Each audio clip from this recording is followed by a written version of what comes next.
Welcome to Job Sharing and Beyond, the Future of Work podcast that goes beyond the traditional 9 to 5. I am Karen Tischler, speaker, consultant, and host of the show, where we hear from global experts every other week to discover innovative solutions and tips on how to remain a relevant employer in the future. Hello, everybody. This week is a special week for me because it includes the International Podcast Day.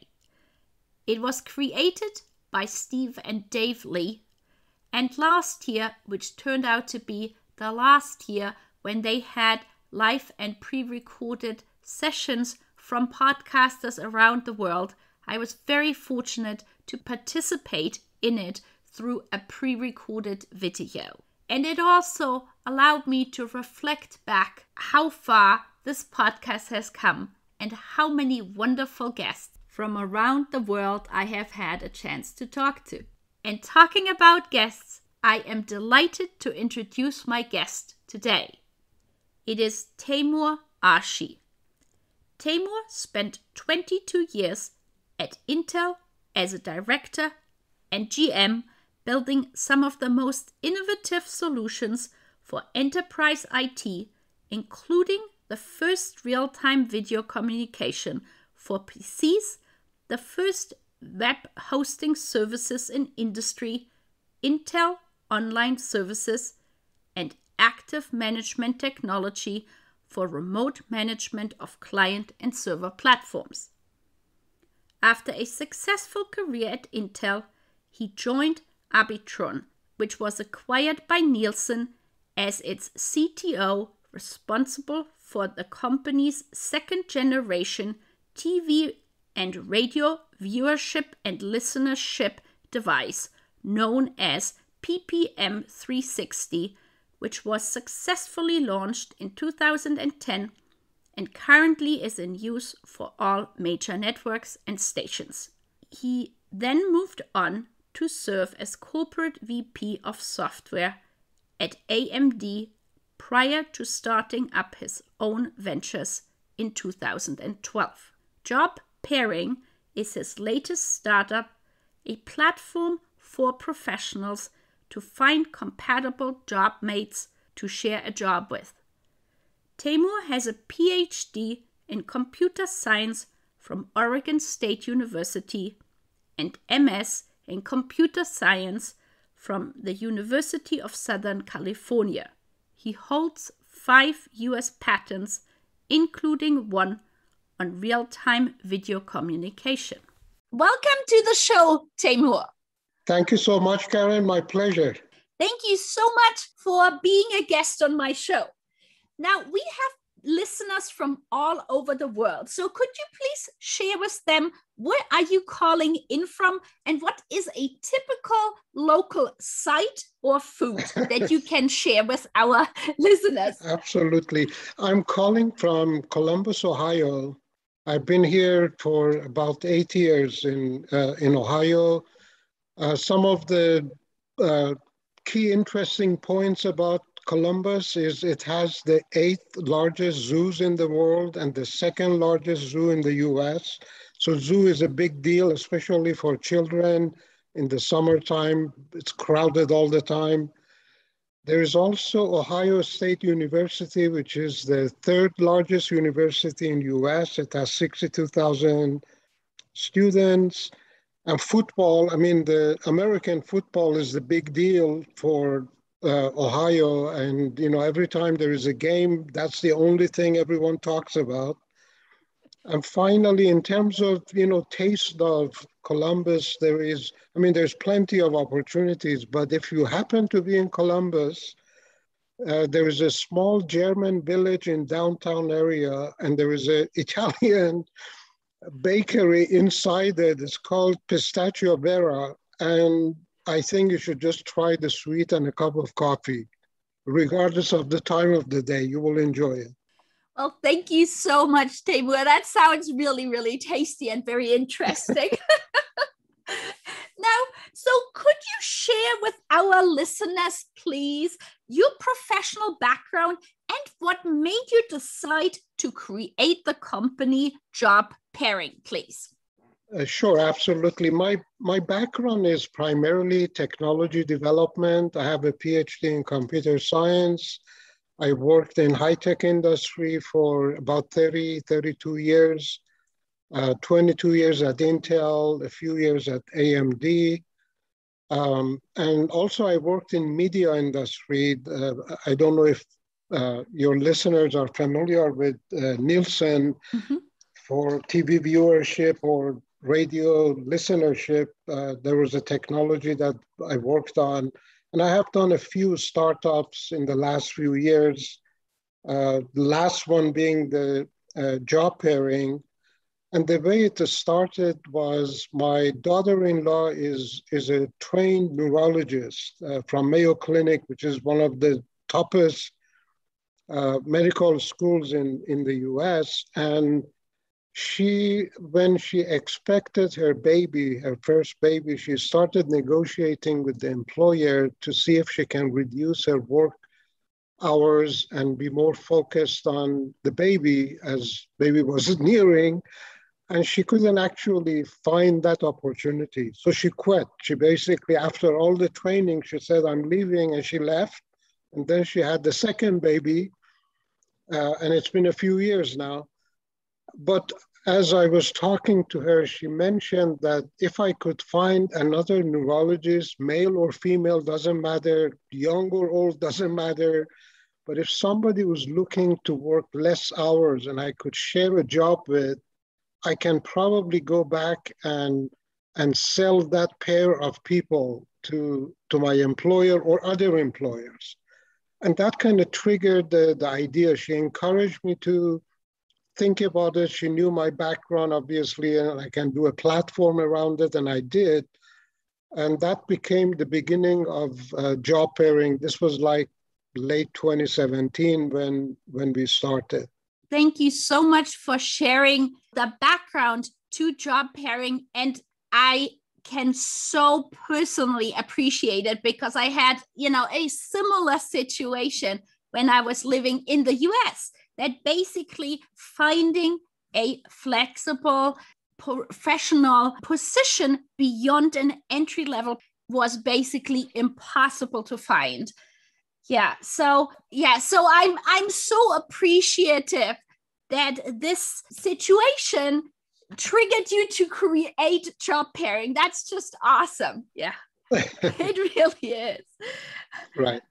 And now, so in your recent blog article, you explained the different types of models of job sharing, and you mentioned a few special cases, and one is called two in a box, and the other one is time swapping. Could you please explain to our listeners in more detail what these two types of special cases of job sharing are? Yeah, sure, absolutely. And I'm assuming people generally know what job sharing is. Two people sharing the same job, each on a reduced working hours. That's the bottom line for job sharing. And a form of job sharing or a key differentiation for at higher levels, if people to job sharing, is called top sharing. And I know you had a podcast around top sharing. Think about the senior director level, C-level people sharing a job, general manager sharing a job. Now, two in a box is a flavor of that, except that in most cases, the two are not part-time, they are actually full-time. Mm-hmm. And I was lucky enough, I should say, to be in this situation two times when I was working at Intel. And there are companies like Intel has been using it for maybe 30 plus years, 35 years. And Dell and Goldman Sachs and Cisco, I mean, they all have deployed two in a box model for years. Mm-hmm. And the primary reason behind it is sometimes the business that they want to run may be too complicated for one person, too much or too many risks around it. Sometimes they want to train the next or groom the future leaders. So they get two people with complementary skills, and they ask them to run a business or an organization, or sometimes the organization is too complicated, too large, and a diversity of skills that are in the organization to be managed. So they bring two people full-time and say, you run the organization. But in a sense, you have the same titles. I mean, they call them co-GMs, co-directors, and you have the same accountability, and you share the job, and you need to define who does what, because when it comes to the organization, the very first question is when they see two people in the staff meetings or in an organization meeting, who's the boss, whose lead should we follow, who's the decision maker? These are all challenges for the organization. And for the co-leaders, it's also challenging is who sets the direction for the organization, who's accountable, what if we have a conflict, how do we resolve a conflict? And again, I spent in two separate opportunities, and the very first lesson that really I learned in the very first day or two was how quickly you shift from the I-centric world to the we-centric world. I should immediately disappear. In fact, in any job sharing, there is no I. It's always we. And in fact, in my next blog, I'm referring to this concept as the two musketeers with the same mentality. It's like either you do or die together. There is no I'm better than you, or this is my job. And there is no my organization, my budget, my decision. Everything shifts to our organization, our plan, our budget. And I went through it with two colleagues for a few years. One instance was that the person that I was co-GM with was actually a friend of mine at Intel. We had worked together for years before. We knew each other. I knew his style and vice versa. So when we came together, it became really easy to get things going because we knew exactly how to work together. And we provided a unified view of us to the organization. They didn't see two people. They saw one unit of management in front of them, that kind of mentality. And that went really smoothly. In no time, we got everything going. We planned how we want to proceed, what the strategy is, what we want to implement, etc. The second one was actually somebody I didn't know, and he didn't know me either. So early on, the first few weeks, it was a little bit rocky because we didn't know how to work with each other. Is it my job to say this? Is it your job to say that? And very quickly, because we were both at senior levels and we had experienced similar situations, we decided to leave work. And we spent a lot of evenings having a glass of wine or two and just discussing ourselves. This is what drives me. This is what pisses me off. This is how I like to work. This is about my family, my children. And we kind of took a few weeks and we got closer and closer. And he became one of my best friends. And we are still friends, even though he's in California, I'm not. But we are still in touch. And that was the biggest learning for me, that if you don't know somebody, you spend, and very true about job sharing, by the way, you spend a lot of time as early as you can to get to know each other as people and individuals before you start getting into professional discussion. You need to trust each other. And the trust is really the foundation of any successful job sharing arrangement. Without it, it's going to be really difficult. The other thing that you mentioned, the time swapping, it's a concept that Cisco has deployed, I believe, still have it. And it's more like especially to deal with the millennial mentality. They don't like to work on one thing. They're not like the baby boomers, which I am. They want to work on multiple things.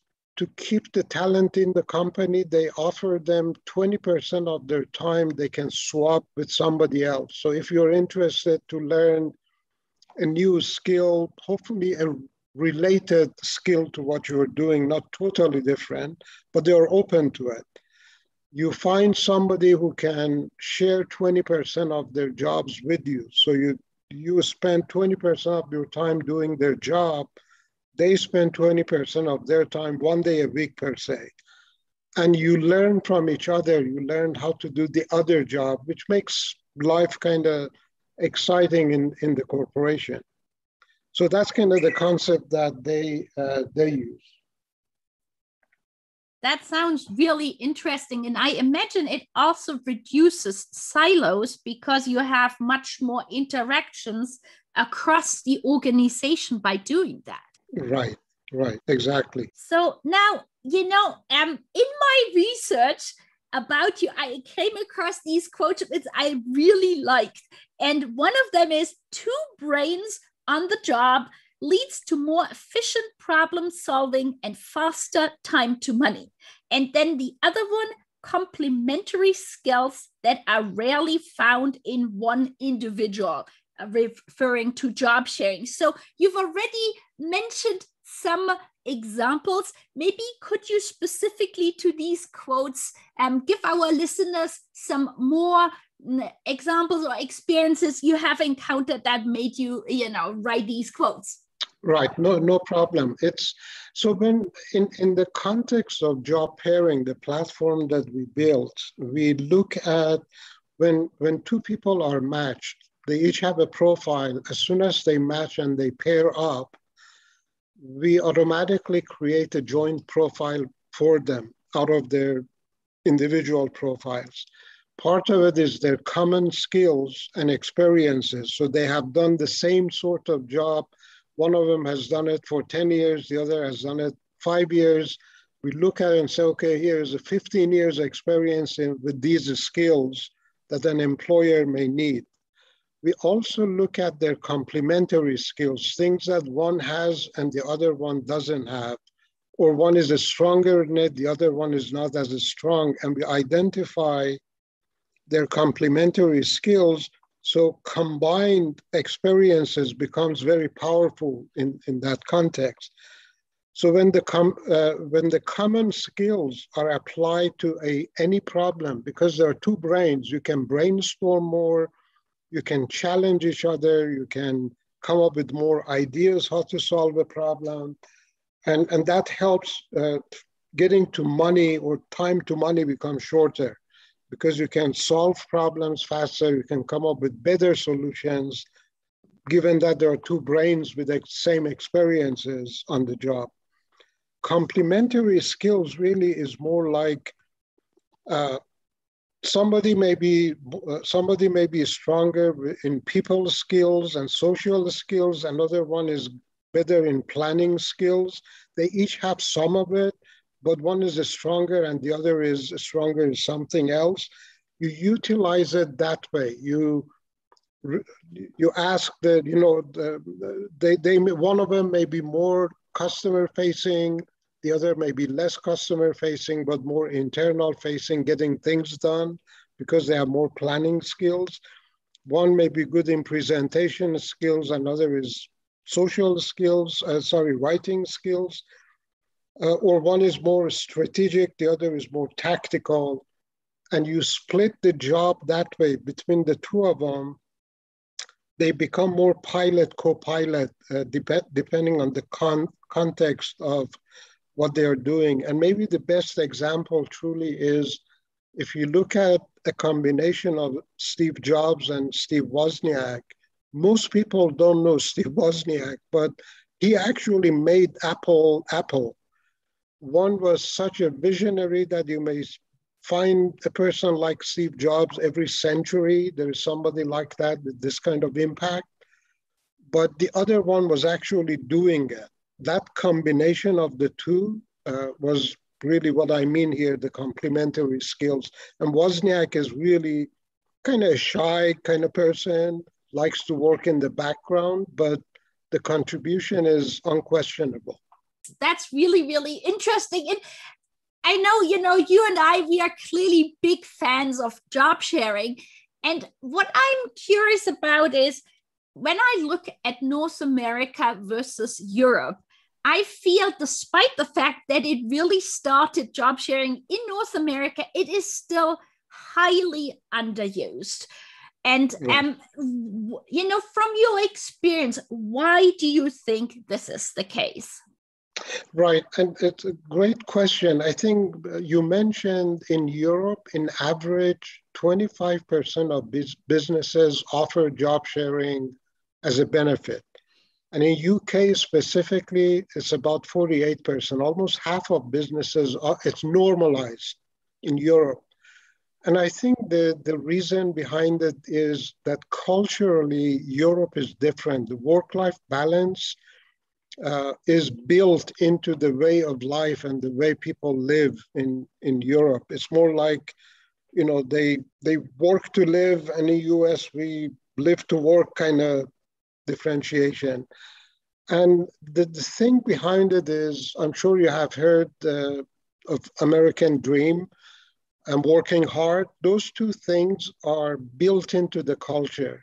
Everyone is so success-oriented in terms of financial rewards and making things happen. Everyone has a dream, and everyone tries to work as hard as they can to achieve that dream. So culturally, the environment is very different than Europe, and businesses are obviously from the people that live in the US, and they have that mentality. That's the first part of it. The second part is that the business culture in US is still influenced and dominated by the baby boomer mentality, baby boomer generation. Because if you go back 70 years ago, 80 years ago, the mentality was you wake up in the morning, you drive to work, you work 9 to 5, go home, say, honey, I'm home, have dinner, read newspaper, go back to work the next day. But that thing is gone. I mean, it's been gone for years, but the foundation in the business culture is still that. And that requires a lot of change from within, which I believe the millennials will be eventually making that change happen, as well as obviously women. And that's why our whole strategy revolves around focusing on millennials and working women to see that happens in the US. Yeah, I think you are absolutely right. And I feel also, when I look at the Gen Z generation, I, had as my previous podcast guest, the co-founders of Project Matriarchs, and they are basically trying to have the pledge to care spread out across a lot of the students so that they will only pledge to commit to work only at organizations that are doing, caregiving, support so that people can indeed return back to paid work because there is more flexible work, because there is more support by extended parental leave and things like this. And you're absolutely right. And millennials, yes, I mean, I see a lot of optimism. One of the things that I hear a lot in the US about sort of the negative aspect about job sharing is how does one deal with health insurance? Because often organizations say the health insurance is only for people who work full time. So given that job sharing by definition, typically is fewer hours than full-time work, how does one deal with it? What have you come across there? Yeah, I think it's a great question, and we actually spent some time looking at it. We have 3 HR experts in our board of directors, including one who was the chair of SHRM Executive Board, which is the largest HR organization in US, there isn't really a magic pill or a magic solution to that. Every company, first of all, no company is going to customize their benefits by pair of people. It's impossible. Second, they have policies in place. Some companies have policies around compensation and health insurance and dental insurance, generally health insurance for part-time people as well as full-time people. And some don't have anything for part-time people. There is no way to change it. If they do offer it, then easy, they prorate it. If you work 20 hours a week or more, you receive health insurance from the company that has a policy in place. Otherwise, you don't. People who want a job share also have an understanding that things are not going to be the same. Their compensation will be cut.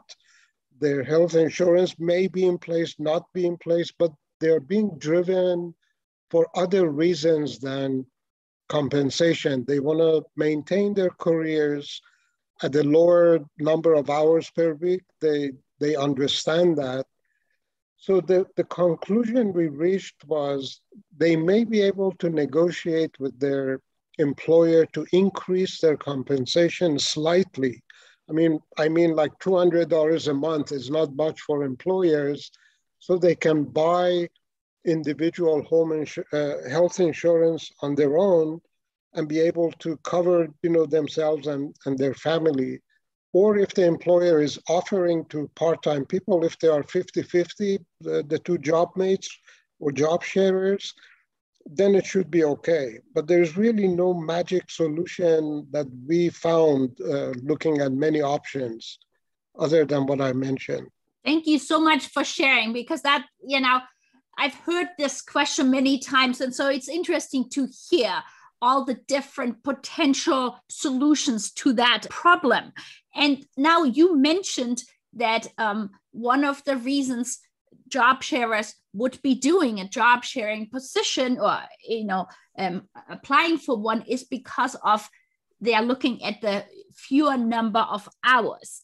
Which brings me to my next question, because I feel often there is still that perception that somebody who is in a part-time position, and so in that respect with job sharing, that they are not maybe as motivated, not as committed, and that they might not be able to deal with complex work situations.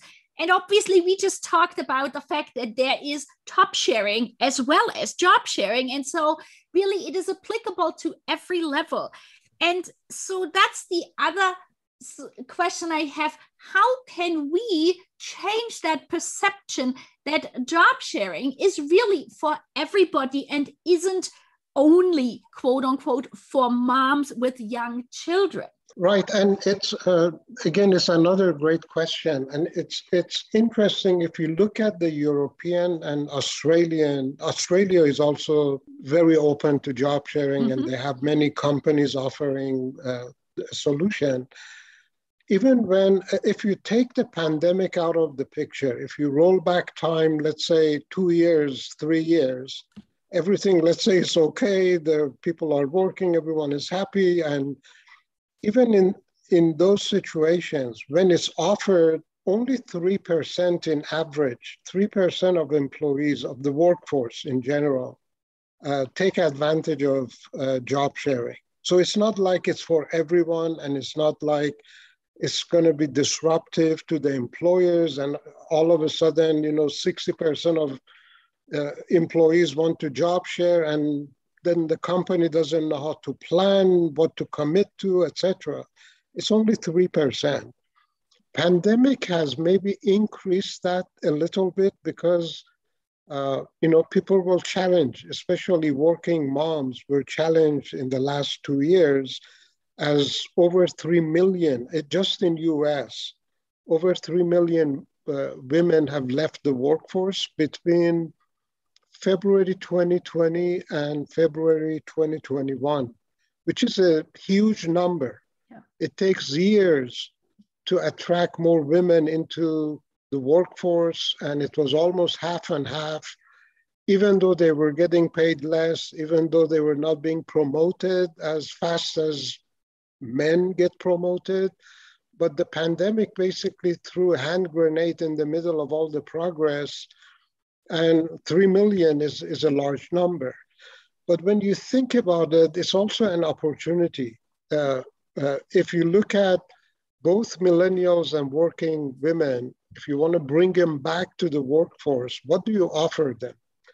And one thing that has given me really high hope is a report I was reading a few days back by, I think it's a Mercer report and studies in 2021. And what they said was that the top priority for 48% of global HR leaders in 2021 is to reinvent flexibility in all its guises.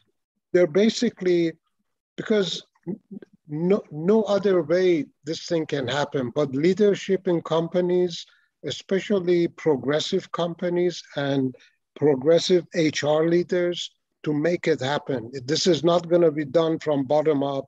This has to be done tops down. And if 48% of global HR leaders believe it, they should look at it. It gives me hope. I don't know how long it takes. It's not going to be quick, but they need plans. They need to feel the pain points.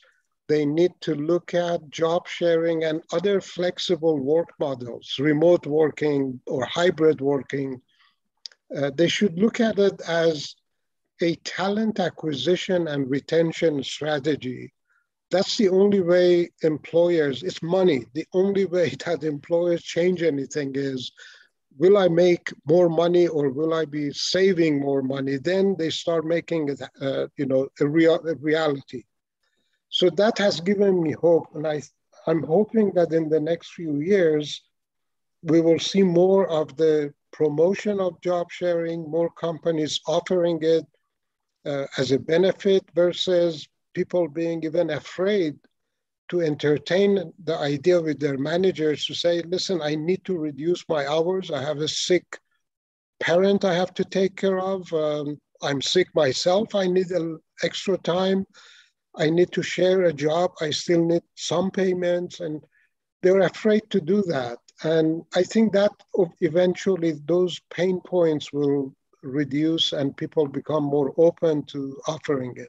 Yeah, I mean, the fact that, we hear from, say, Bumble that they are giving people a week. So from ensuring that the mental health is okay. And so, right. and more people openly sharing it, as you had said, about the number of women who had to opt out because of the homeschooling and care work, and it was just too much. And now, even here we are in 2021, and because the pandemic isn't over and the whole uncertainty from, does one have to be in quarantine? How is the school working? Right. I mean, there's still so many uncertainties. I feel, that hopefully it becomes a more normal thing to do. And when I look at, a year ago or 2 years ago, if we had talked about, say, remote work or hybrid work, that would have been a complete exception. And now it's, super common. So I really hope it sets, quote unquote, an example of flexible work as, and then broaden it out, as you had said, with many different aspects to retain more employees. Yeah. Yeah, absolutely. And you're so right. I remember distinctly, even remote work 15 years ago, even maybe 10 years ago, people were not open to it. It was always a challenge to want to support an employee who was working from a different city. Even the infrastructure wasn't ready yet for that kind of flexibility. But nowadays, with video conferencing, with the internet availability and Wi-Fi in every corner, at least in some countries, it's easier. The excuses are much less to say, oh, we cannot do this, because, They can. Yeah. No, that's a really, really good point. I mean, it's so nice to talk with you because I love talking to people who are also very supporting of job sharing. Now, if we look into the future, and you've alluded a little bit already, so where do you imagine, say, in 5 or 10 years, where do you expect the future of work to be? Well, I mean, the workforce of the future, I think flexibility, when you work, where you work, how you work, will be at the center of it. I think things become more distributed, the infrastructure is ready for it. You don't have to drive to work. You can just show up with your video if you need to. You can show up to work if you need to. But I think that will be the core of it. And what makes it happen is, I mean, currently, at least in US, there are 4 generations in the workforce, which is the first time that it has happened. You have baby boomers, you have Gen Xers, you have millennials, and Gen Zs right behind them. They are entering the workforce.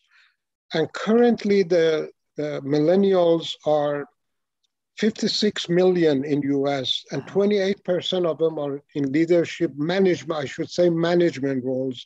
They need to move into leadership roles to really have a big impact.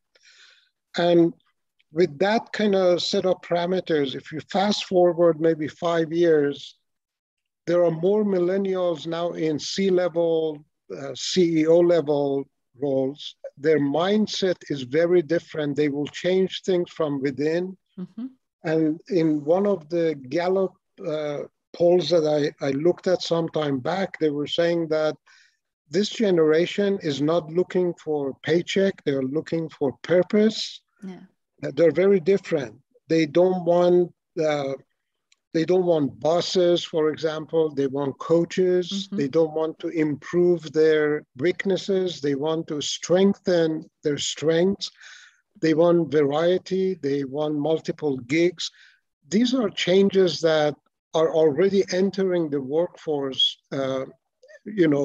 with the millennial generation. And that's how things start happening from within. And it becomes a whole new workforce for the future. Yeah. Well, thank you so much for sharing now. So is there anything, Taymoor, which we have not addressed yet that you would like to share with our listeners? I think maybe one thing that people don't talk about it as much, we cover it actually as part of our platform, is the professional compatibility of job mates or job sharers.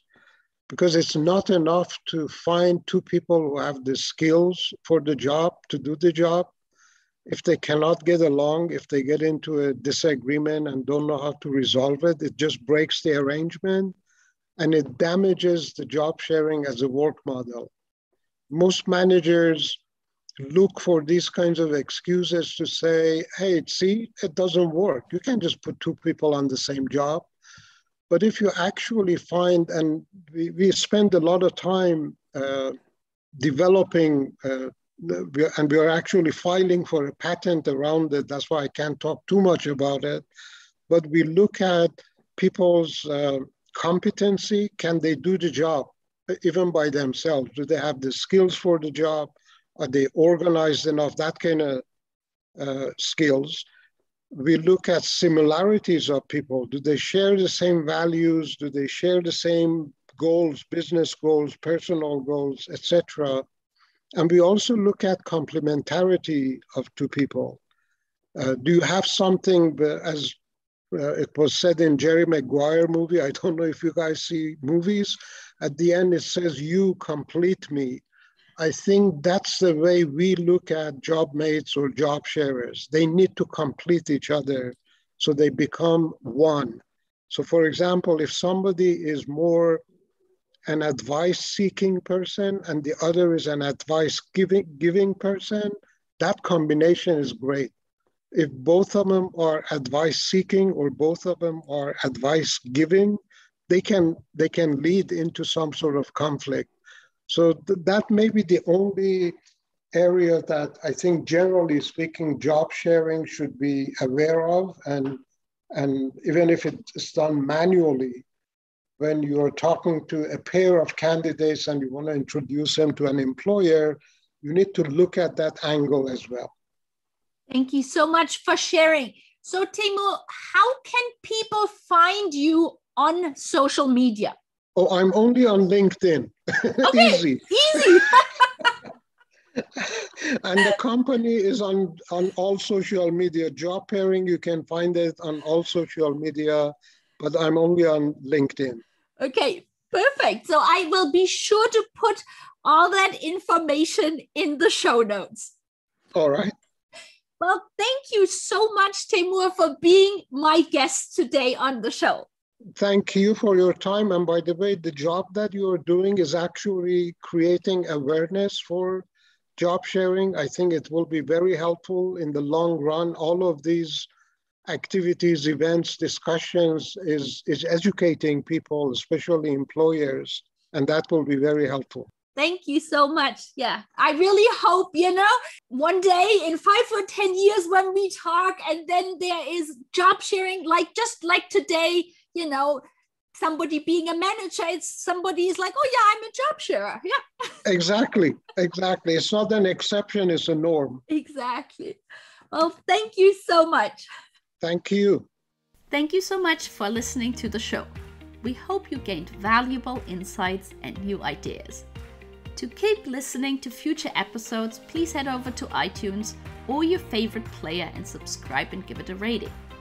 We would very much appreciate a review and for you to share it on social media, so more people can start innovating in how they offer employment.